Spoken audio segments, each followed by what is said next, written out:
This laptop is smaller and lighter compared to most others considering the powerful specs it's packing. It's known as the Max 15 from Electronics in the US and sold here in Australia as the Vapor 15X from Aftershock. You can customize it when ordering and check updated prices with the links in the description. The build quality feels nice. It's got a silver magnesium alloy finish on both the lid and interior and no sharp corners or edges. The weight is listed at 1.7 kilos and mine was around this or 3.9 pounds, then 2.6 kilos or 5.8 pounds with a 230 watt power brick and cables. It's on the smaller side for a 15-inch gaming laptop with these specs, coming in under 2 cm thick. It's got a 15.6-inch 1080p 240Hz display, no G-Sync or FreeSync though. There is an option in the BIOS to enable or disable Optimus though, and this will give a performance boost in games. I've measured the average gray-to-gray response time at 4.6 milliseconds. There's a link in the description if you need an explanation on these numbers. It's one of the best response times out of the laptops I've tested, and only just below the 4.16 milliseconds needed for a 240Hz screen. I've tested the screen with the Spider 5 and got 98% of sRGB, 71% of NTSC, 76% of Adobe RGB, and 76% of DCI-P3. Decent results for a gaming laptop. My panel was right on 300 nits at 100% brightness with a 520:1 contrast ratio. So although quite low for the contrast, I can't say I noticed it, and brightness was average. Backlight bleed was minor. I never noticed it when viewing darker content, but this will vary between panels. There's a 720p camera below the display in the middle, and it's got IR for Windows Hello, though you have to tilt the screen back so it can see you to unlock. As the camera's down the bottom, your fingers do kind of get in the way a bit while typing, and you've got to push the screen back to actually get yourself in frame. Here's what it sounds like when we set the fan to full speed. So it's not doing a great job of isolating the voice over the fan. The keyboard has 4 zones of RGB backlighting, which lights up all keys and secondary functions. There's 4 levels of key brightness, which can be controlled using the keyboard shortcuts or software. I liked typing with the keyboard, it felt nice and tactile. Here's how it sounds to give you an idea of what to expect.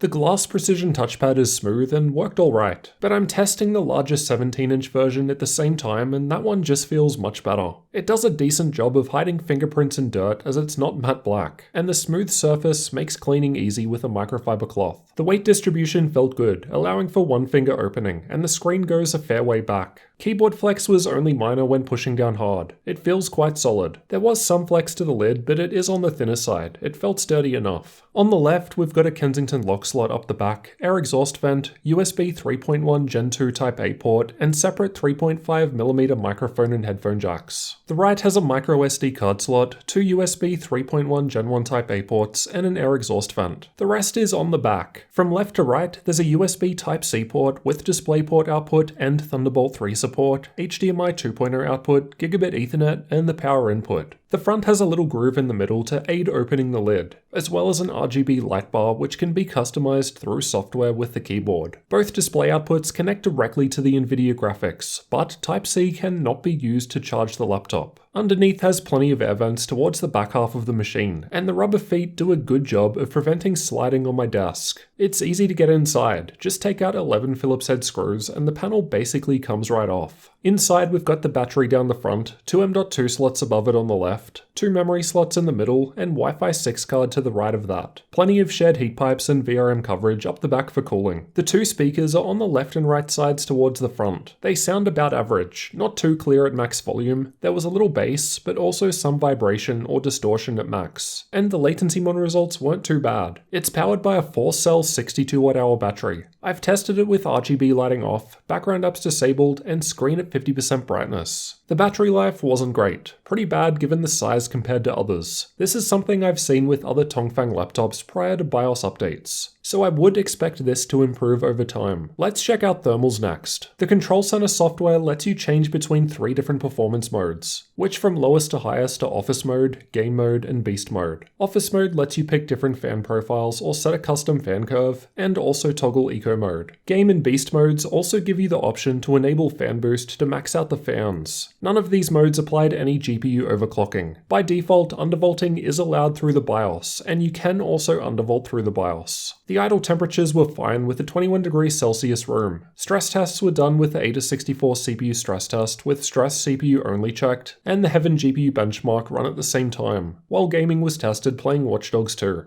I might have gone a bit overboard on the testing here. Basically, office mode seems to limit the CPU to an 80-degree thermal throttle cap. Game mode increases this to 85, and then beast mode boosts this to 90 degrees. This means it's not possible for the CPU to rise above 90 degrees Celsius, which I think is good even if it means some thermal throttling. Personally, I'd prefer it to not get hotter, but that's me. The GPU was thermal throttling at 86 in the game with beast mode enabled though. This was only removed with the cooling pad. These are the clock speeds for the same tests just shown. There's not that big of a difference in beast mode with the game running with the cooling pad, so the GPU thermal throttle must have been small. GPU speeds were only really lower in office mode. I also didn't see much difference with or without eco mode enabled, more on that soon. CPU speeds rise in game mode as the thermal throttle cap increases, then again in beast mode for the same reason. Setting the fan to max speed didn't change anything because it's already running at full speed under both of these tests. The undervolt almost gets us 300 MHz extra clock speed. Then the cooling pad helped out more, as again, thermals are the limit to more performance. I don't think this is too bad when we remember that this has an 8-core Intel processor and 115W RTX 2060 graphics in a 15-inch chassis that's thinner and lighter than most other laptops I've covered. You've also got the option of upgrading to better thermal paste when ordering, and realistically, more than 4 GHz over 8 cores for an Intel-based laptop is a good result. The 2060 had no problems running at its 115W limit regardless of the performance mode in use. We can see that office mode, regardless of whether or not eco was ticked, seems to cap at 25 watts. Otherwise, the CPU power is limited by the thermal throttle limits for each mode. With good cooling though, it's possible to surpass a 55W TDP, which I think is good as other laptops will cap this arbitrarily to 45 watts as per Intel spec, leaving performance on the table for lower temperatures. Here's how CPU-only performance looks in Cinebench with the GPU now idle. Eco mode is actually making a difference now. As we saw earlier, it didn't seem to do much in CPU plus GPU workloads like gaming.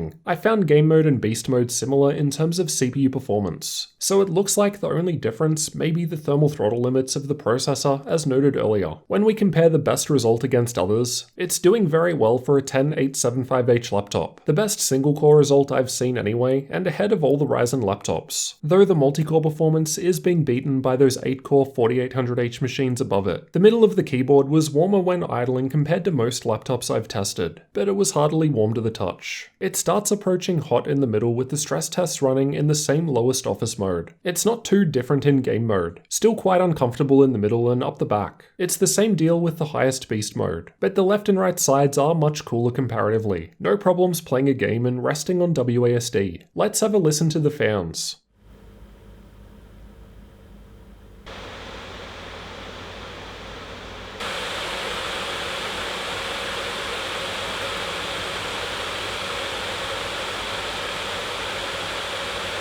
The fans were still audible at idle. Then when under load, I found no difference to fan volume whether in game mode, beast mode, or enabling fan boost, so it was always at max regardless during these tests. Now let's check out how well the Vapor 15X performs in games and see how it compares with other laptops. I've tested Battlefield 5 in campaign mode at ultra settings, and the 15X is highlighted in red. It's just 1 FPS ahead of the only other 115W 2060 I've tested in the MSI GL65, which is just below it, though the 1% lower is almost 9% higher, presumably due to the better processor, and there's not that much of a gain to be had from the 2070 machines above it. These are the results from Far Cry 5 with ultra settings in the built-in benchmark. This test depends more on the processor, which is probably why it's now ahead of the more powerful 2070 in the Dell G7 just below it. Shadow of the Tomb Raider was also tested with the game's benchmark tool with the highest setting preset. The average frame rate was the same as the 115W 2060 in the GL65 in this more GPU-heavy test, and just a few frames behind a 2070. I've said it before and I'll say it again. After the 2060, you really start getting into diminishing returns for the amount of money you're spending. Now for the benchmarking tools. I've tested Heaven, Valley, and Superposition from Unigine, as well as Firestrike, TimeSpy, Ally, and Port Royal from 3D Mark. Just pause the video if you want a detailed look at these results. I've used Adobe Premiere to export one of my laptop review videos at 4K. Lower times are better here, and the 15X is similar to other RTX 2060 laptops tested. I've also tested Premiere, but with the Puget Systems benchmark, which also accounts for things like live playback, and the 15X is doing quite well, though there are some Ryzen options with lower powered GPUs that do better. The results were similar in Adobe Photoshop. This tends to be more of a CPU focused test. However, it's one of the lower results from a 10875H laptop. I thought it would do better due to the higher power limits. DaVinci Resolve is more GPU heavy, though it's basically the same as the 65W Max-Q 2060 in the Asus G14 just above it. I've also tested SpecViewPerf, which tests out various professional 3D workloads. I've used Crystal DiskMark to test the 1TB NVMe M.2 SSD, so both the reads and writes were great, though this will vary based on drive selection when ordering. The microSD card slot was doing okay, and the card sticks out a little when inserted. For updated prices, check the links in the description, as prices will change over time, and you can customize when ordering, which will affect the total. At the time of recording, the Vapor 15X starts from $2,160 Australian dollars, but you can get $50 off with code JaredsTech.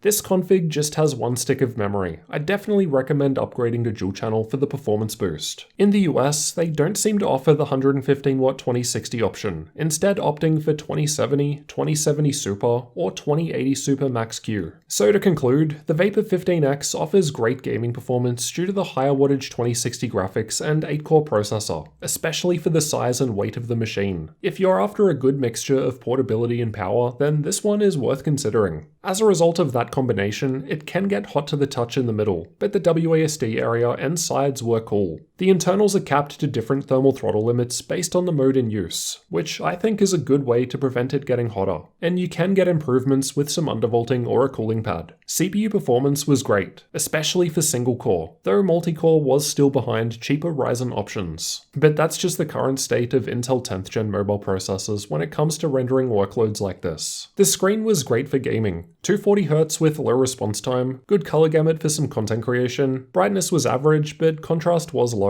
At least when I measured it. I can't say I noticed it myself when using it. The main issue I had was the battery life, but I've found similar problems with Tongfang laptops in the past prior to BIOS updates, so that will probably improve over time based on the size of the battery. Anyway, let me know what you thought about this laptop down in the comments, and if you're new to the channel, then get subscribed for future laptop reviews and tech videos like this one.